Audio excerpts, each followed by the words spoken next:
बहुत स्वागत है आप सभी का। आप देख रहे हैं न्यूज़ इंडिया और आपके साथ मैं हूं मनीषा शर्मा। तो बताएं, जहां उत्तराखंड में अवैध अतिक्रमण पर बड़ा एक्शन लिया गया है, ये बड़ी खबर आप तक साझा कर रहे हैं। साल 2025 में 10,000 एकड़ से ज़्यादा भूमि जो है वो मुक्त करवाई गई है। राज्य सरकार का सख्त अतिक्रमण विरोधी अभियान जो है वो तेजी के साथ चल रहा है। डेमोग्राफी की रक्षा पहला संकल्प है, सीएम पुष्कर सिंह धामी ये कह रहे हैं। उनका कहना है कि नए साल 2026 में सत्यापन अभियान और तेज होगा। अतिक्रमण हटाओ अभियान और सख्ती के साथ चलाया जाएगा, सीएम धामी ने ये कहा है। उत्तराखंड में साल 2025 के दौरान राज्य सरकार ने अवैध अतिक्रमण के खिलाफ सख्त अभियान चलाते हुए 10,000 एकड़ से ज्यादा सरकारी जमीन को अतिक्रमण मुक्त करवा दिया है। इसके साथ ही साथ राज्य में डेमोग्राफिक चेंज को लेकर भी कड़े कदम उठाए गए हैं। मुख्यमंत्री पुष्कर सिंह धामी ने इसे अपने पहले दिन का संकल्प बताया है और ये कहा है कि उत्तराखंड की डेमोग्राफी, संस्कृति और सांस्कृतिक मूल्यों की हर हाल में रक्षा की जाएगी। सीएम धामी ने ये कहा है कि पिछले सालों में डेमोग्राफी को लेकर राज्य को नुकसान हुआ है, जिसे अब सुधारा जाएगा। उन्होंने स्पष्ट कहा है कि नए साल 2026 में सत्यापन अभियान को और भी तेज किया जाएगा ताकि जनसंख्या संतुलन और सामाजिक संरचना सुरक्षित रह सके। मुख्यमंत्री धामी ने ये कहा है कि अतिक्रमण विरोधी अभियान भी और तेजी के साथ चलाया जाएगा और सभी इलाकों को पूरी तरह स्वच्छ और साफ किया जाएगा। देवभूमि उत्तराखंड को किसी भी प्रकार का कोई नुकसान नहीं होने देंगे, ये उन्होंने कहा। ये साल 2026 के पहले दिन का सरकार का मजबूत संकल्प है।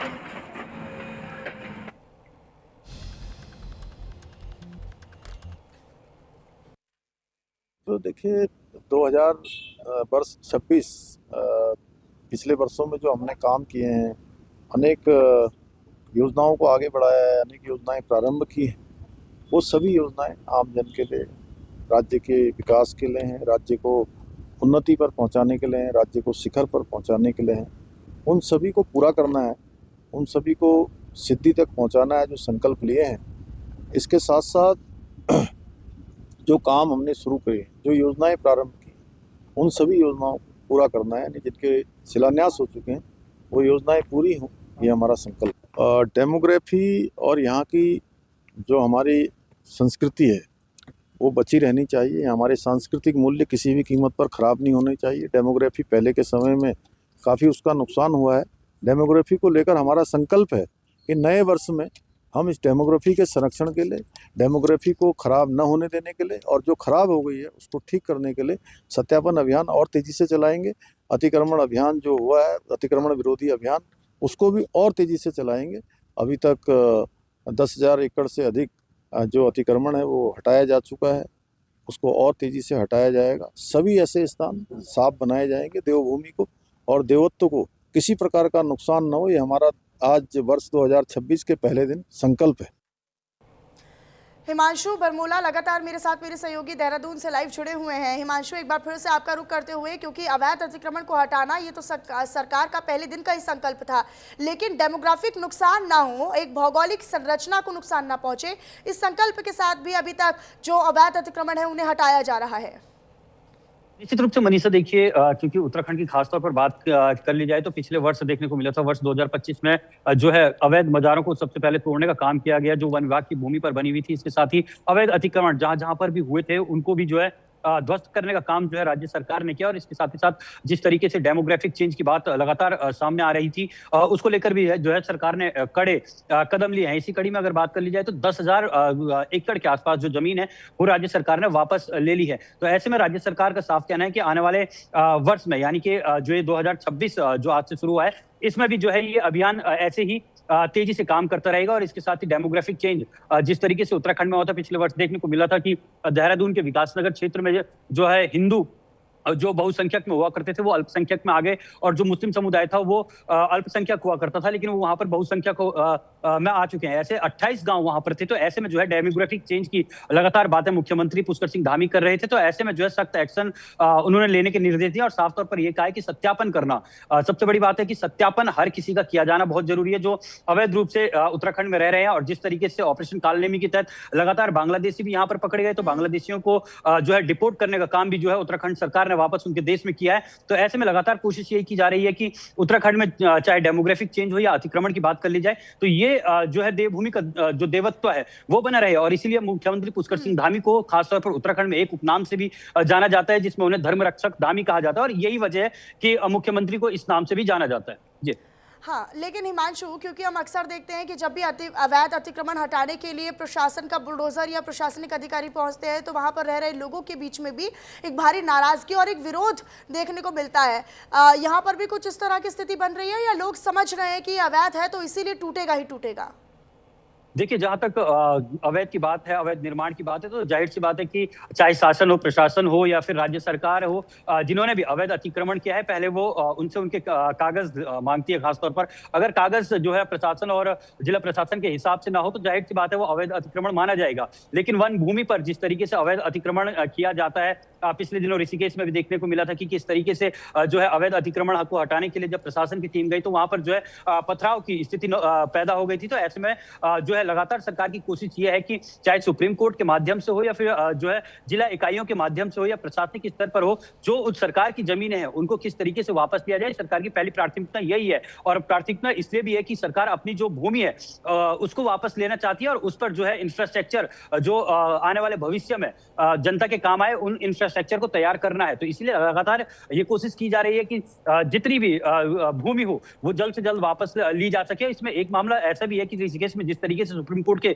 निर्देश पर जो है अवैध अतिक्रमण को लेकर कार्रवाई करने के निर्देश दिए थे, तो ऐसे में राज्य सरकार ने एक बड़ा फैसला ये भी लिया कि जो भी पुराने भवन है उनको नहीं तोड़ा जाएगा, लेकिन जो भूमि है, वन भूमि है, वहां पर नए निर्माण को नहीं होने दिया जाएगा। तो राज्य सरकार इस चीज को लेकर जो है अपना गंभीरता से काम कर रही है, और इसीलिए लगातार जो है अपने लैंड बैंक की बात जो लगातार मुख्यमंत्री करते हैं कि हमें अपना जो लैंड बैंक है उसे बढ़ाना है। और इसी क्रम में 2025 में 10,000 एकड़ जो है जमीन वापस की, और इस वर्ष भी खासतौर पर यह अभियान ऐसे ही जारी रहने वाला है।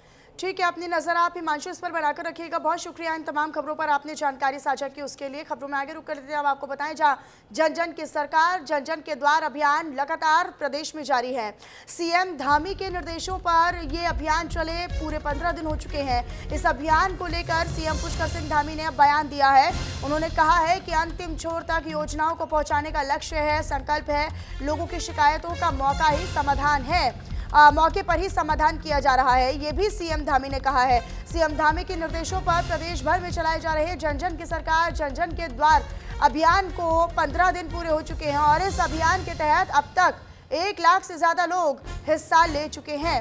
सरकार का मकसद और उद्देश्य है कि जन कल्याणकारी योजनाएं समाज के अंतिम छोर पर बैठे एक व्यक्ति तक सीधे तौर पर पहुंचे और लोगों की शिकायतों का समाधान उसी स्थान पर कर लिया जा सके। प्रदेश सरकार की ओर से चलाया जा रहा ये अभियान आम जनमानस की समस्याओं को नजदीक से सुनने, उनका तुरंत समाधान करने के लिए शुरू किया गया है। इस कार्यक्रम के तहत प्रशासनिक विभाग सीधे धरातल पर उतरकर लोगों की समस्याओं को सुन रहे हैं और मौके पर ही समाधान कर रहे हैं।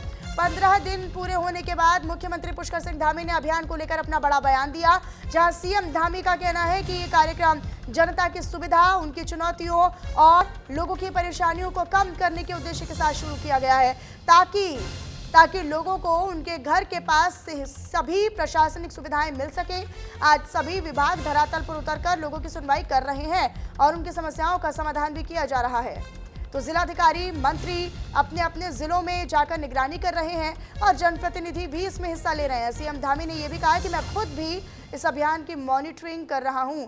ये कार्यक्रम अनवरत रूप से अब तक चलेगा जब तक हम हर न्याय पंचायत और हर व्यक्ति तक नहीं पहुंच जाते। जन की सरकार, जन जन के द्वार, ये कार्यक्रम जनता की सुविधा के लिए, आम जन की जो परेशानियां उनको कम करने के लिए, उनकी चुनौतियों पर सरकार काम करे, उसके लिए ये कार्यक्रम चलाया गया है। उनको अपने घर के पास, अपने बहुत नज़दीक के स्थान पर सभी सुविधाएं प्राप्त हों, इसलिए सरकार के सारे प्रशासनिक विभाग आज धरातल पर उतारकर लोगों की सुविधा के लिए काम कर रहे हैं, उनकी सुनवाई कर रहे हैं, जो समस्याएं हैं उनका समाधान कर रहे हैं। जिलाधिकारी हैं स्वयं उसकी मॉनिटरिंग कर रहे हैं लगातार। हमारे सभी मंत्रीगण भी अपने अपने उनके अलग अलग जिले जिसके जो दायित्व में आए हैं। चलिए खबरों में आगे रुक कर लेते हैं। आपको बताया जाए नए साल को लेकर सीएम पुष्कर सिंह धामी ने बयान दिया है। 2026 में योजनाओं को धरातल पर उतारने का संकल्प है। सरकार की अनेक योजनाओं को आगे बढ़ाया गया, ये सीएम धामी ने कहा है। अपने बयान में उन्होंने कहा है कि सीएम की ओर से कि जो तमाम योजनाएं हैं उनको धरातल पर उतारा गया है, आगे भी उन पर काम किया जाएगा। इसी संकल्प के साथ 2026 का आगाज वो समझ रहे हैं। उत्तराखंड के लिए निर्णायक है 2026 और विकासोन्मुख साल बताते हुए कहा है कि बीते सालों में सरकार की शुरू की गई अनेक योजनाओं को आगे बढ़ाया गया है और कई नई योजना। वहीं मुख्यमंत्री धामी के अनुसार अधूरी पड़ी योजनाओं को पूरा कर जनता तक उनका वास्तविक लाभ पहुंचाना ही सरकार का मुख्य उद्देश्य है और लक्ष्य भी। साल 2026 में राज्य को विकास के शिखर तक पहुंचाने के लिए सरकार पूरी प्रतिबद्धता के साथ काम करेगी। 2026 पिछले वर्षों में जो हमने काम किए हैं, अनेक योजनाओं को आगे बढ़ाया है, अनेक योजनाएं प्रारंभ की हैं, वो सभी योजनाएं आम जन के लिए, राज्य के विकास के लिए हैं, राज्य को उन्नति पर पहुंचाने के लिए हैं, राज्य को शिखर पर पहुंचाने के लिए हैं।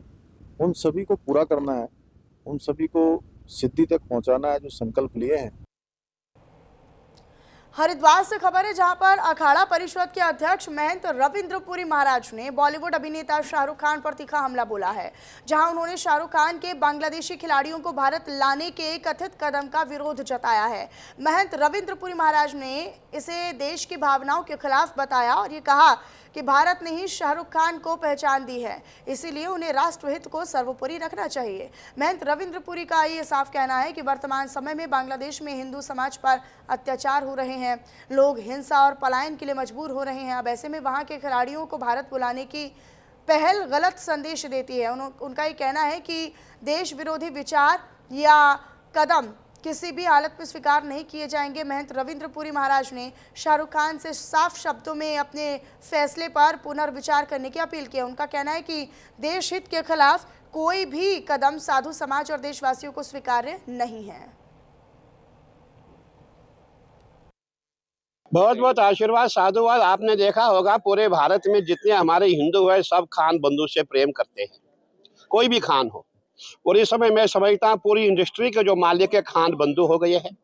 ये दुर्भाग्य हमारे देश का कि हमारी कपूर फैमिली समाप्त हो गई है। और इस समय जो खान बंधु है, जो शाहरुख खान है, जिनका मैं नाम लेना भी नहीं चाहता, हमने इनको देखा ये हमेशा हिंदुओं का अपमान करते हैं। ये आज की बात है, इससे पहले भी कई बातें ऐसी हुई है कि उन्होंने कभी पाकिस्तान से प्रेम रखा, कभी बांग्लादेश से प्रेम रखा है।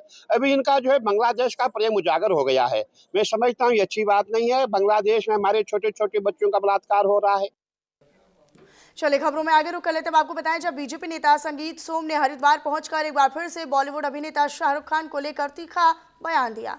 जहां मीडिया से बातचीत करते हुए उनका ये साफ कहना था कि उनकी नाराजगी किसी एक व्यक्ति से नहीं बल्कि देश के गद्दारों से है। संगीत सोम ने बांग्लादेश में हिंदुओं पर हो रहे लगातार अत्याचारों का मुद्दा उठाते हुए कहा कि वहां पर हिंदू समाज के लोगों पर लगातार हमले हो रहे हैं। उन्होंने दावा किया कि बहन बेटियों के साथ बलात्कार जैसी घटनाएं सामने आ रही हैं जो बेहद गंभीर और चिंताजनक है। उनका कहना है कि ऐसे हालात में भारत को कड़ा रुख इख्तियार करना चाहिए और जो लोग देश की भावनाओं के खिलाफ खड़े हैं उन्हें किसी भी तरह का समर्थन नहीं मिलना चाहिए।